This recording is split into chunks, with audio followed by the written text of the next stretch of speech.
Hello all. जो game आपण आत्ता बघणार आहोत तो 2021 साली सुरू असलेल्या विश्वनाथन आनंद आणि व्लादिमीर क्रामनिक यांच्यामधल्या नो कॅसलिंग चेस मधला पहिला गेम आहे.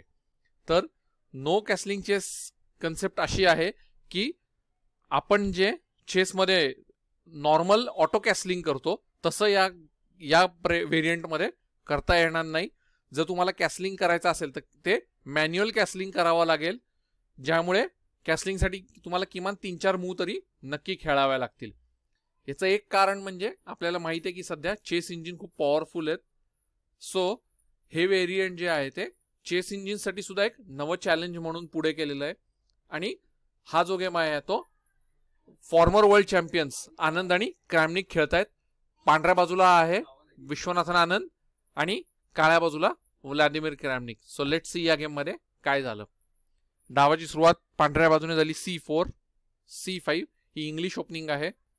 Night F3 E6 E3 D5 D4 night F6 night C3 A6 D takes C5 bishop takes C5 A3 night C6 B4 bishop A7 bishop B2 H5 queen C2 H4 रुक D1 king F8. आणि तुम्ही बघितलं तर आता काळ्या खेळाडूने कॅसलिंग केलेलं नाहीये, त्याने किंग F8 ही इंटेन्शन चाल खेळलेली आहे जेणेकरून काळा राजा सेंटर ऑफ द बोर्ड म्हणून थोडासा दूर जावा. पुढची चाल होती रुक G1 night E7 G4 H takes G3 H takes G3 bishop D7 G4 queen C7 G5. आणि तुम्ही बघितलं तर आनंदने आपले G कॉलम मधलं प्याद पुढे पुढे ढकललेलं आहे आणि ते प्याद पुढे ढकलल्यामुळे तुमच्या लक्षात येईल की आता G5 वरच्या प्यादाने H6 आणि F6 हे काळ्या घोड्यासाठी असणारे अतिशय महत्वाचे स्क्वेअर्स जे आहेत ते कव्हर केलेले आहेत. सो या परिस्थितीत पुढची चाल होती night E8 queen D3 bishop C6 C takes D5 E takes D5 night E2 bishop B5 queen B1 night G6 night C3 night C3 चाल खेळून बिशप वरती अटॅक आहे. तुम्ही जर बघितलं तर तो बिशप जो आहे तो अतिशय पॉवरफुल आहे. तो राजा समोरचा अत्यंत महत्वाचा स्क्वेअर कंट्रोल करतोय. सो आनंदला तो एक्सचेंज करणं गरजेचं वाटलं, त्याने नाईट C3 चाल खेळली. ज्यानंतर bishop text F1 rook takes F1 रुक D8. म्हणजे तुम्ही जर पाहिलं तर आता आनंदने देखील आपले दोन्ही हत्ती जे आहेत ते बाजूला घेतलेले आहेत. तो कॅसलिंग करू शकत नाही. त्यानंतर काळ्या खेळाडूने सुद्धा आपला राजा बाजूला घेतलेला आहे आणि हत्ती हलवलेला आहे. सो तो सुद्धा कॅसलिंग करू शकत नाही. पण दोघं खेळाडू मॅन्युअल कॅसलिंग म्हणजे राजा हलवून आर्टिफिशियल कॅसलिंग करू शकतात. पुढची चाल होती rook takes D5 rook takes D5 night text D5 queen D7 night C3 रुक H3 रुक H3 ही चाल खेळून पांढऱ्या घोड्यावर अटॅक आहे म्हणून क्वीन E4 घोड्याला सपोर्ट दिला. नाईट D6 पुन्हा एकदा क्वीन वर अटॅक आहे म्हणून क्वीन D5. ज्यानंतर किंग G8 राजा अजून कोपऱ्यात ढकललेला आहे. ज्यानंतर आनंदची चाल होती नाईट E4. तुम्ही जर बघितलं तर आता वजिराचा सपोर्ट ब्लॉक झालेला आहे म्हणून रुक टेक्स F3. पण आनंदकडे पुढची मूव होती नाईट टेक्स D6. आनंदने आपला घोडा एक्सचेंज केलेला आहे आणि ही अशी पोझिशन आता बोर्डवरती आहे की जिथून घोडा जरी मध्ये असला तरी आनंदचा अटॅक आता पुन्हा एकदा काळ्या हत्तीवर आहे. पुढची चाल होती क्वीन H3 हत्तीला सपोर्ट दिलेला आहे. त्याचप्रमाणे काही किंग साइडला अटॅक करता येतो का याचा प्रयत्न क्रॅमनिक करतोय. Knight C4 queen G2 queen D8 check, king H7, queen A8. तुम्ही जर बघितलं तर दिसायला हे चित्र अतिशय भयंकर दिसतं की समोरच्या खेळाडूचे हत्ती आणि वजीर जे आहेत ते अगदी पांढऱ्या राजाच्या शेजारी आहेत. पण आनंद सुद्धा ग्रँडमास्टर आहे, त्याने पुढचं सगळं कॅल्क्युलेशन केलं, त्याने क्वीन A8 ही चाल खेळली. ज्यानंतर आता क्रॅमनिकने बिशप वाचवायचा प्रयत्न केला नाही, त्याने नाईट F4 ही चाल खेळलेली आहे. आणि नाईट F4 या चालीनंतर आता तुम्ही जर बघितलं तर पांढरा खेळाडू काळा घोडा मारू शकत होता, पण त्याने क्वीन टेक्स A7 ही चाल खेळली. कारण जर प्यादाने घोडा मारला असता तर तुमच्या आता लक्षात येईल की या परिस्थितीमध्ये बिशपचा डायगोनल ओपन झालेला आहे आणि तो डायगोनल ओपन झाल्यामुळे कदाचित आता या ठिकाणी काळा खेळाडू जो आहे तो बिशपने राजाला चेक देऊ शकतो. त्यानंतर परिस्थिती अशी आहे की राजा जो आहे तो कंपल्सरी पांढऱ्या किंवा डी कॉलम मध्ये जाईल. पण जर तो डी कॉलम मध्ये गेला तर पुन्हा एकदा त्याला वजिराने देखील चेक बसू शकतो. राजाकडे जायला सेफ जागा खरोखरच फारच कमी आहेत. म्हणजे आपण बघितलं तर अशा पद्धतीची किंग हंट सुद्धा सुरू होऊ शकते, जिथे आता राजा जो आहे तो पूर्णपणे एका कोपऱ्यात अडकलेला आहे आणि तुमच्या लक्षात येईल की हा राजा आता ऑलमोस्ट चेकमेट होऊ शकतो, की जिथे त्याच्याकडे खरोखरच वाचण्याचे चान्सेस खूप म्हणजे खूपच कमी आहेत. हा ऑलमोस्ट चेकमेट झालेला आहे.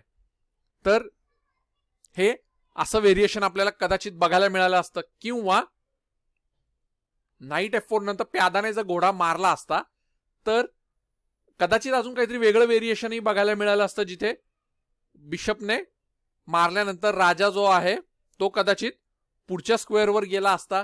पण त्याने खरंच काही फारसा फरक पडला नसता, कारण डिस्कवर्ड अटॅक जो आहे तो ओपन आहे, जो दुसरा बिशप मारेल. आणि हे जर व्हेरिएशन तुम्ही बघितलं तर कदाचित बिशप मारायची गरज नाही, हा डायरेक्ट चेकमेट झालेला आहे. एकंदरीतच तुमच्या लक्षात आलं असेल की व्हेरिएशन चेंज होऊ शकतील, पण प्यादाने घोडा मारणं आणि बिशपचा डायगोनल ओपन करणं हे पांढऱ्या खेळाडूसाठी ऑलमोस्ट चेकमेटच होता. म्हणूनच आनंदने ते केले नाही, त्याने पहिल्यांदा क्वीन टेक्स A7 पहिल्यांदा बिशप मारलेला आहे, एक अटॅकिंग पीस जो आहे तो कॅप्चर केलेला आहे. आता या परिस्थितीत क्रॅमनिकची चाल होती नाईट D3 चेक. त्याने वजिरावर अटॅक करून उंटाला जो आहे तो फोर्क दिलेला आहे. मग आनंदची चाल होती किंग E2 आणि सरप्राइझिंगली क्रॅमनिकने या पोझिशन मध्ये घोड्याने उंट मारला नाही, त्याने नाईट टेक्स F2 ही चाल खेळली आणि असा प्रयत्न केला की जर आनंदने आता हत्तीने घोडा मारला तर हा गेम संपल्यात जमा झालेला आहे. हा अशा पद्धतीने राजाला चेक बसेल आणि तुम्ही जर बघितलं तर एक प्रकारची किंग हंट जी आहे ती सुरू होऊ शकते, जिथे तुमच्या लक्षात येईल की आता व्हेरिएशन्स चेंज होऊ शकतात. पण दोनच पीस असले तरी काळा खेळाडू आधीच्या पोझिशनपेक्षा अलॉट बेटर आहे. पण आनंद देखील ग्रँडमास्टर आहे, त्याने असं काही केलं नाही. नाईट टेक्स F2 या चालीनंतर आनंदकडे एक अतिशय जबरदस्त मूव होती जी त्याने खेळली, जी होती रुक G1. आणि रुक G1 या मूव मुळे सगळा अटॅक जो आहे तो ऑलमोस्ट संपलेला आहे. कारण आता कुठलेही डिस्कवर्ड चेक जरी द्यायचा म्हटला, लेट्स से डिस्कवर्ड चेक दिला तरी सिम्पली वजीरच मारला जाईल. ही पोझिशन अशी आहे की पांढरा खेळाडू हा डाव जिंकलेला आहे. सो आता हे शक्य नाही. म्हणून रुक G1 नंतर खेळलेली चाल होती क्वीन टेक्स G1, कारण ती खेळावीच लागली. वजीर मागे कुठे जाऊ शकत नव्हता, बाजूला गेला तरी हत्ती मारला जात होता. So queen takes G1. ज्यानंतर आता आनंदने लगेचच काही हत्ती कॅप्चर केला नाही, क्वीन D4 ही चाल खेळली. त्याचा अटॅक जो आहे तो आता तुमच्या लक्षात येईल की G7 या स्क्वेअर वरती आहे. म्हणून queen text G5 G7 square protect केलेला आहे. King takes F3, knight h3, knight d6, knight g1 check, king f2, knight h3 check, king e1, king g3 check, king d1, f6, जेणेकरून direct attack g7 प्याद्यावर होऊ नये. Queen e4 check, king h8, queen e8 check, king h7, queen h5 check, king g8, queen f7 check, king h8, queen h5 check, king g8, queen d5 check, king h8, knight takes b7. म्हणजे आनंदने काही checks दिले आणि त्यानंतर शांतपणे d7 हे प्यादा जे आहे ते कॅप्चर केलेलं आहे. आता जर पोझिशन पाहिली तर दोन्ही खेळाडूंकडे 3-3 प्यादे आहेत, पण आनंदकडे एक बिशप जो आहे तो एक्स्ट्रा आहे. सो आनंदची पोझिशन जास्त स्ट्रॉंग आहे. पुढची चाल होती queen takes e3, knight c5, knight f2 check, king c2, queen e2 check, king b3, a5, b takes a5, queen b5 check, king a2. आणि तुम्ही जर बघितलं तर आनंदने शांतपणे आपला राजा एक एक स्क्वेअर बाजूला घेत शेवटी आता तो ए कॉलमवरच्या एका कोपऱ्यामध्ये आणलेला आहे. आणि आता तुमच्या लक्षात आलं असेल की आनंदने पांढऱ्या स्क्वेअरवरती वजीर आल्यानंतर जास्त चेक न देता बाकीच्या चाली का खेळल्या. कारण तुमच्या लक्षात आलं असेल की पांढऱ्या स्क्वेअरवरती आल्यामुळे वजीराने a2 g8 हा महत्वाचा डायगोनल कव्हर केलेला आहे. आता काळा वजीर त्या डायगोनल वरून राजाला चेक देऊ शकत नाही. आणि हो, ग्रँडमास्टर लेवलची लोक इतका पुढचा विचार डेफिनेटली करू शकतात आणि ते करतात, म्हणूनच प्रॉबेबली ते वर्ल्ड चॅम्पियन बनतात.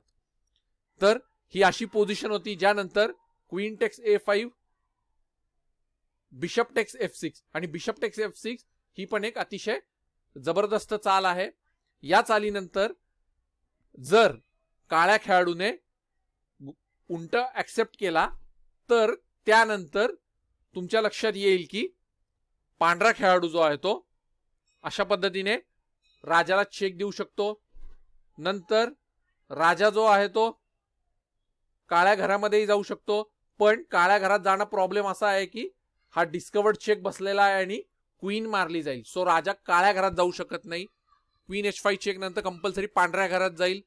पांढऱ्या घरात गेल्यानंतर त्याला पुन्हा एकदा अशा पद्धतीने चेक बसेल. राजा आता कुठल्याही घरात जाऊ दे, h8 किंवा f8 कुठेही जरी गेला तरीही चेक, आणि ज्यानंतर तुमच्या लक्षात येईल की घोडा जो आहे तो मारला जातोय. म्हणजेच मुद्दामून दोन्ही ठिकाणचं व्हेरिएशन दाखवलं.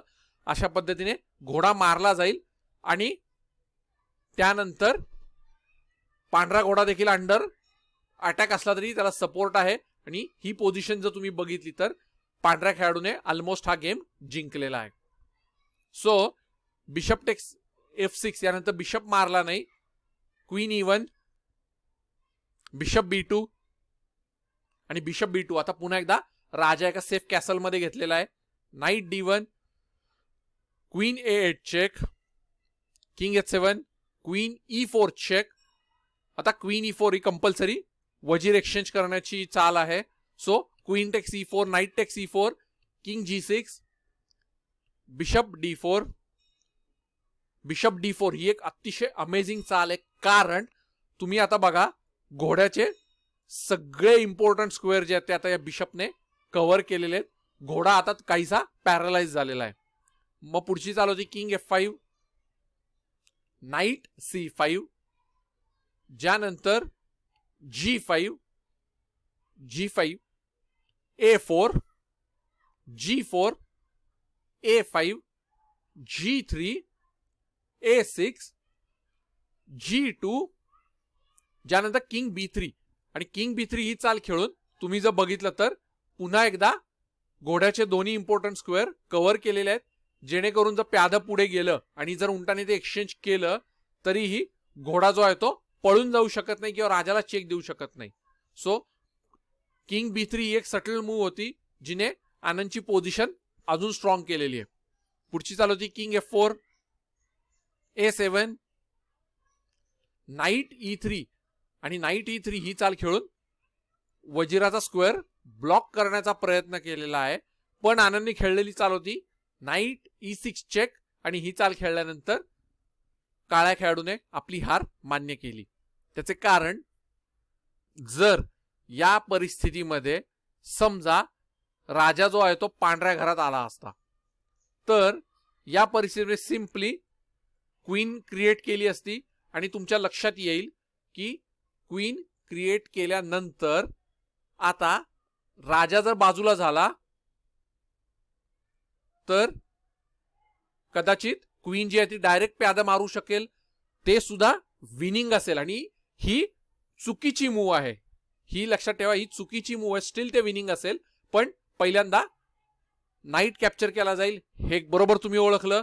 किंग विल टेक नाईट आणि हे असं व्हेरिएशन बघायला मिळू शकतं. किंवा अजूनही तुम्ही चाली खेळून बघा. या परिस्थितीनंतर जर पांढऱ्या घरात राजा असता तरीही पुन्हा एकदा चेक. आता तर घोडाही मध्ये येऊ शकत नाही, राजाला पुन्हा बाजूला जावं लागेल, पुन्हा एकदा घोडा मारला जाईल. किंवा राजा पांढऱ्या घरात जाईल, क्वीन आहे, चेक आहे, आता घोडा मध्ये येऊ शकतो.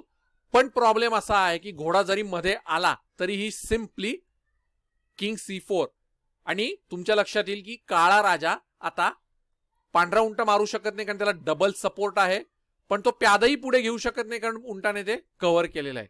म्हणजेच आता कुठलीही चाल खेळली तरी घोडा मारला जाणार, प्यादाही मारलं जाणार. सो किंग C4 ही नाईट D5 ही चाल खेळून सुद्धा फारसा काही फायदा नव्हता.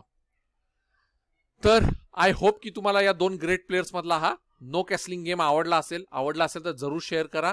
मी अजूनही चांगले चांगले गेम्स घेऊन परत येईन. धन्यवाद.